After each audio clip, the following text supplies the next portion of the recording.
William J. Bernstein, The 4 Pillars of Investing. Lessons for building a winning portfolio.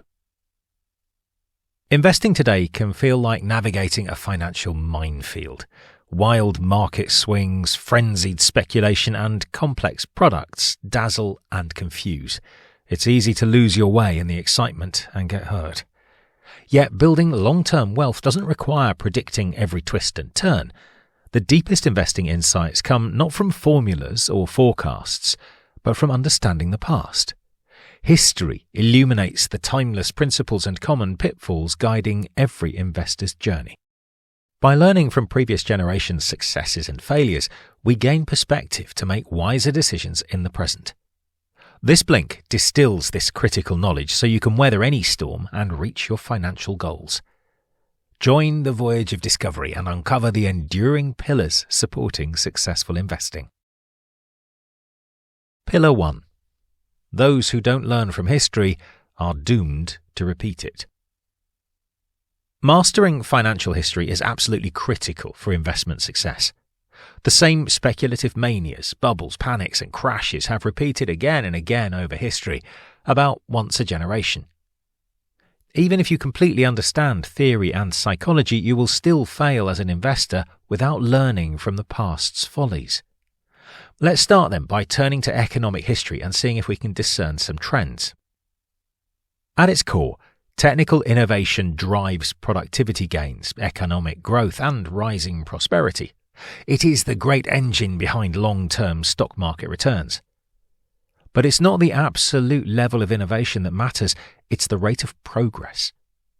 If innovation halted suddenly, corporate profits and stocks would fluctuate but cease rising over time. Importantly, technological progress does not follow a steady accelerating pace. It comes in intense bursts and blooms. The explosion from 1820 to 1850 was likely the most profound ever. In just 30 years, transportation speeds increased tenfold via railroads. Near-instant communication emerged thanks to the telegraph. The costs of travel and exchanging information plummeted dramatically. Life changed profoundly for people at all levels of society in ways difficult to grasp today. Just a few decades prior, nothing moved faster than a galloping horse. The very nature of time and distance was transformed within a generation. Consider a useful analogy. Technology's diffusion into the economy is like water from an old hand pump. The spurting, irregular flow at the pump handle represents innovation, but the steady stream at the pipe's end is consumption by the average consumer. Capital allocation between these 2 points is what drives investment returns. Fascinatingly, investing in pioneering new technologies has yielded low returns historically. Early investors in automobiles and radio companies, for example, got poor results despite backing influential inventions. What matters isn't so much the merit of the product itself, but the enthusiasm of the public. That's what drives capital allocation. Enthusiasm occurs in brief bouts, though. It's during these short waves of public excitement that era-defining industries get capitalized and towering companies emerge. In the absence of such enthusiasm, investors who provide capital for unproven technologies mostly achieve disappointing returns. In other words, path-breaking inventions only succeed in those historically rare cases where they happen to catch the attention and enthusiasm of the public. Pillar 2. Sound investing is a game of patience. Modern stock markets emerged in 17th century Europe. Brokers gathered in coffee houses in London's Change Alley, buying and selling shares. These primitive exchanges laid the groundwork for sophisticated modern markets. New financial tools soon enabled public investment in emerging technologies. In 1687, investor William Phipps returned from a voyage salvaging Spanish treasure, captivating the public. Patents proliferated for diving bells to find shipwrecks. Speculators snapped up shares in these diving companies, igniting England's first technology bubble. Only Phipps delivered returns.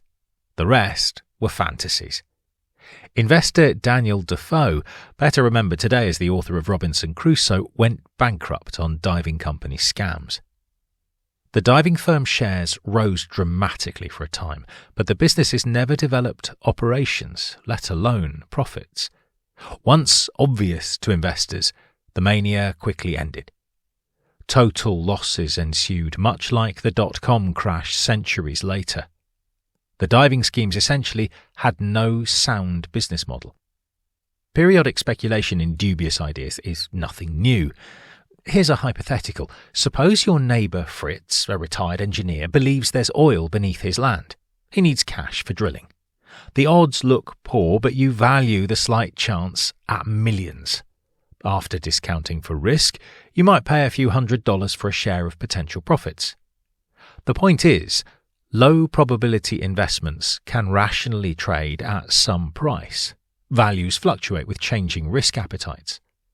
The unusual part is when investors abandon reason and get swept up in euphoria, bidding prices ever higher. This speculative mania creates bubbles. Economist Hyman Minsky identified preconditions for bubbles: a destabilizing new technology or financial innovation, easy credit access, forgetting past bubbles, and inexperienced investors dominating markets. Add in irrational euphoria and you've got a recipe for financial mayhem. Consider the late 1990s dot-com bubble. Online trading was the new technology and credit loosened.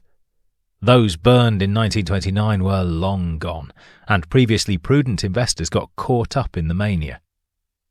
Fund manager Cliff Asness described the intoxicating appeal as something like video poker, engineered to always pay out.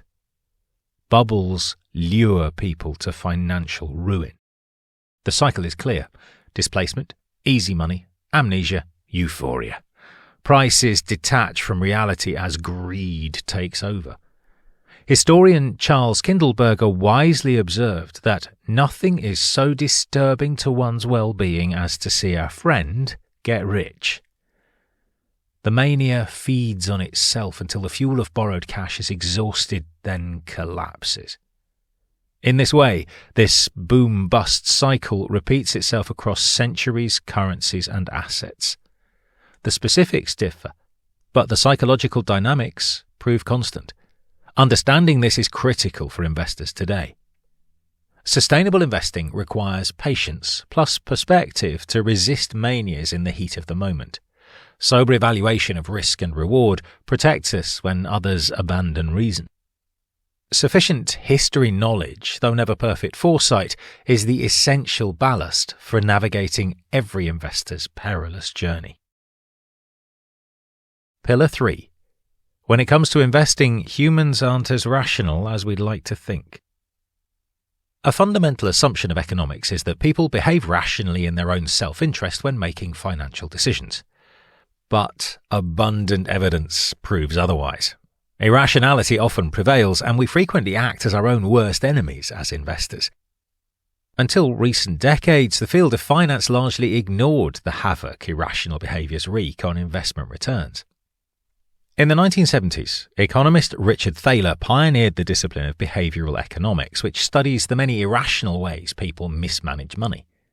Thaler began by cataloguing everyday contradictions, like braving a blizzard to drive to an event just because you've already paid for it. Conventional finance theories assume rationality, but real-world observations reveal people consistently act against their own financial interests. A concert ticket worth a couple of $100s is often enough for people to get in their cars and risk death on icy highways. Also in the 1970s, psychologists Daniel Kahneman and Amos Tversky researched cognitive biases distorting decision-making. In one famous paper, they outlined systematic mental errors people make when estimating probabilities and risks. Though not immediately relevant to investing, their work laid the intellectual foundation for exposing irrational investor behaviours. Let's dig deeper into 3 of the most costly investing behaviours. The first of these is herd behaviour, which is deeply rooted in human social nature. We feel comfortable following the crowd and going along with popular trends. But in investing, following the herd is extremely dangerous. Stocks become overvalued as prices get bid up by investors all rushing to buy the same hot assets. Eventually, valuations detach from reality, returns plummet, and the crowd rushes for the exits. Chasing short-term trends guarantees buying high and selling low. Yet, we feel safety in numbers, and following the crowd requires less effort than independent thinking. Our second big costly behaviour is regret avoidance. Humans hate admitting we made mistakes, so we avoid selling losing investments in hopes they'll rebound.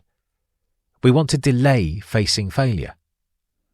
But whether a stock rose or fell should not control sell decisions. Stocks must be objectively re-evaluated on future potential, detached from past performance.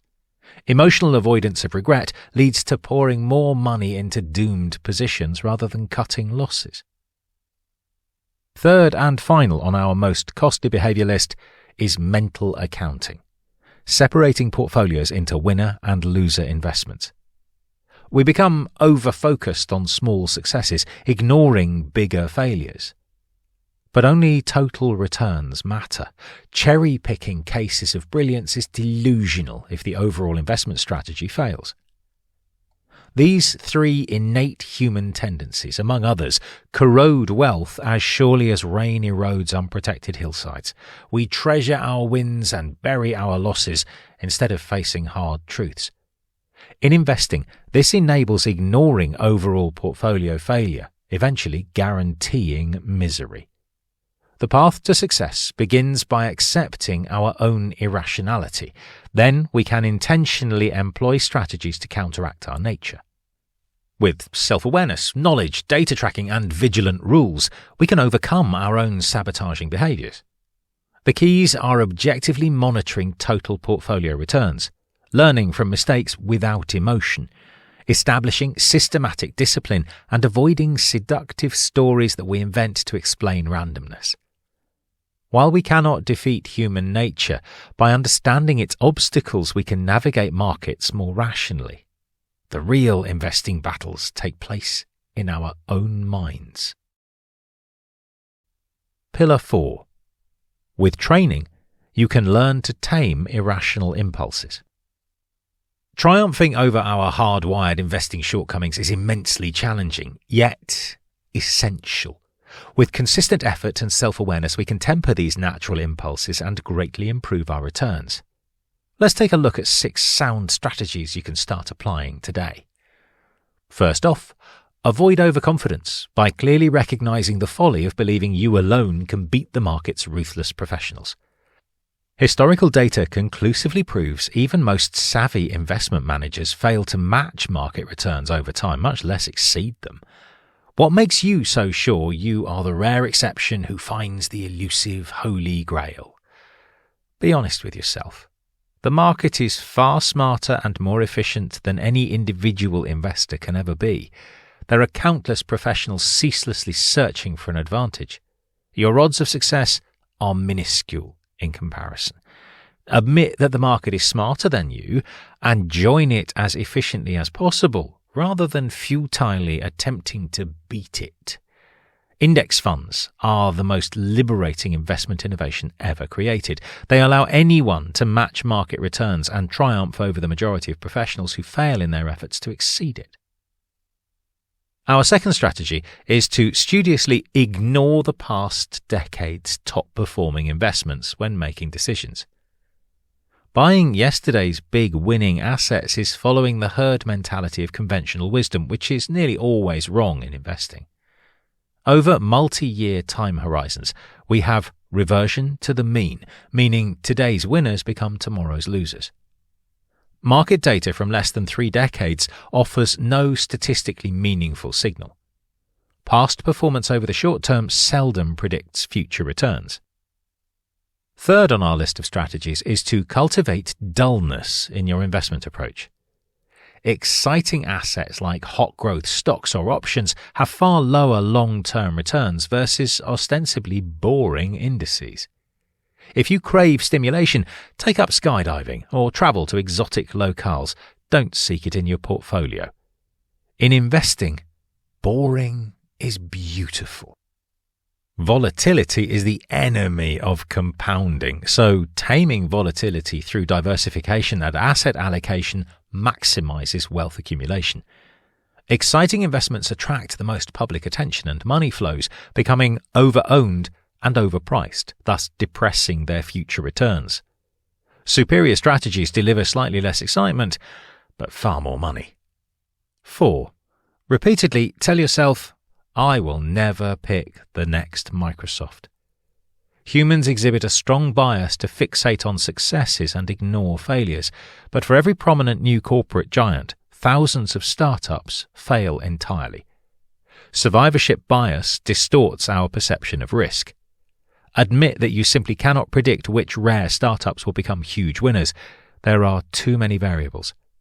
Instead, own the entire market so you automatically hold the few big winners that do emerge.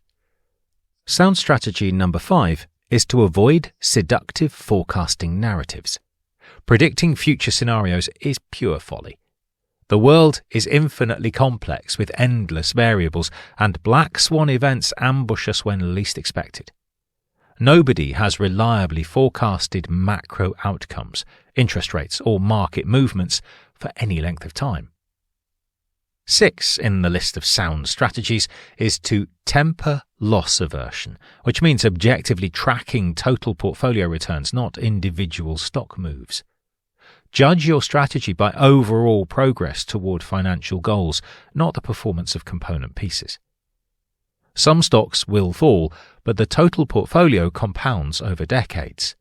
Don't let isolated drops sink long-term plans.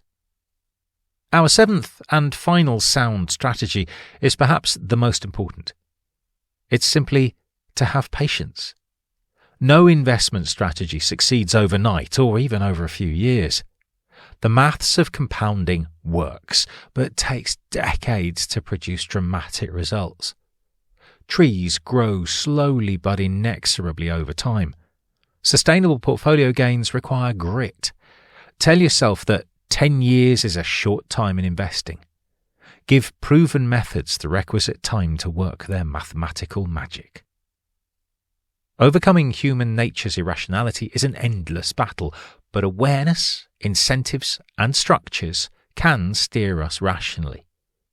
Admit ignorance, suppress ego and snap judgments, avoid seductive stories, and inhibit stimulus-driven actions.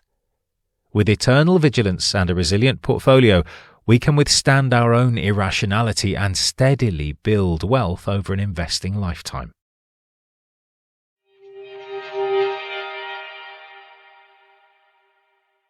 The main takeaway of this blink to the 4 Pillars of Investing by William J. Bernstein is that financial history reveals recurring manias and crashes and the financial dangers they pose.